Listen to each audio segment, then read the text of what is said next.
కృష్ణా జిల్లా బంటుమిల్లి మండలం మల్లేశ్వరం టీడీపీ కార్యాలయంలో శాసనసభ్యులు కాయిత కృష్ణప్రసాద్ ఆధ్వర్యంలో మీడియా సమావేశం ఏర్పాటు చేశారు. ఈ సందర్భంగా శాసనసభ్యులు కాయిత కృష్ణప్రసాద్ మాట్లాడుతూ రైతుని రాజును చేయాలి అని కూటమి ప్రభుత్వం ప్రవేశపెట్టిన బడ్జెట్ గత ప్రభుత్వం 2019 నుంచి 24 వరకు సాగునీటి రంగానికి ఒక్క పైసా కూడా ఖర్చు పెట్టలేదన్నారు. కూటమి ప్రభుత్వం సాగునీటికై 18,222 కోట్ల రూపాయలు ప్రవేశపెట్టిన ఏకైక ప్రభుత్వం తెలుగుదేశం పార్టీ అని అన్నారు. ప్రతి రంగాన్ని అభివృద్ధి చేసే విధంగా 3,32,000 కోట్లతో బడ్జెట్ ప్రవేశపెట్టామన్నారు.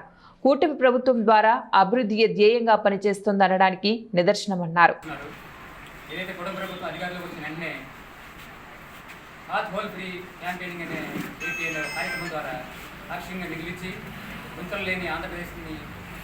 ముఖ్యమంత్రి గారు, డిప్యూటీ సీఎం పవన్ కళ్యాణ్ గారు, అలాగే మన స్థానిక శాసకులు కాయిత కృష్ణప్రసాద్ గారు ఎన్నో రోడ్లకి మరమ్మతులు చేసి స్కూల్ పిల్లలు ఉన్నాయి, విద్యార్థులు, అలాగే హాస్పిటల్కి వెళ్ళే మహిళలు కానీ ఆటోలు తిరిగిన గ్రామాలకు కూడా రోడ్లన్నీ బాగు చేసి అవన్నీ కూడా సరిదిద్దారు.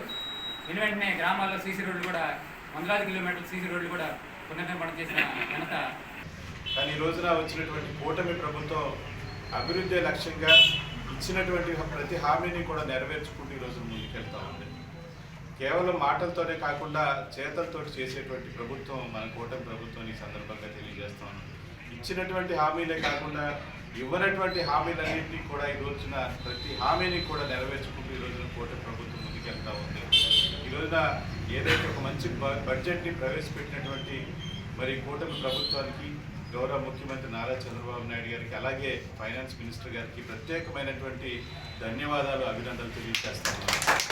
ఈ రోజున మనం ఏ దిశగా వెళ్ళాలి, ఈ రాష్ట్రాన్ని స్వర్ణాంధ్రగా ఏ విధంగా తీసుకెళ్ళాలి, మరి పరిశ్రమలు ఏ విధంగా తీసుకొచ్చి ఇక్కడ మనం డెవలప్మెంట్ చేసుకోవాలి. కేటాయించినటువంటి మరి కూటమి ప్రభుత్వం మన ముఖ్యమంత్రి చంద్రబాబు నాయుడు గారికి రైతుల తరఫున మేము ధన్యవాదాలు తెలియజేస్తున్నాను. మరి సాగునీటి రంగంలో కానీ, మరి వ్యవసాయ రంగంలో కానీ పెద్దపీట ఇలాంటి బడ్జెట్ నేను ఎక్కడా చూడలేదు. అంటే రైతును రాజును చేయాలి అంటే ఇది రామరాజ్యం. రామరాజ్యం అంటే రైతులు, రాముడు ఎలా పరిపాలన చేస్తే రాముడు పరిపాలన చేసినప్పుడు రైతుకి ఎలాంటి ఇబ్బందులు లేవు. మరి అలాంటి ప్రభుత్వం కూటమి ప్రభుత్వం.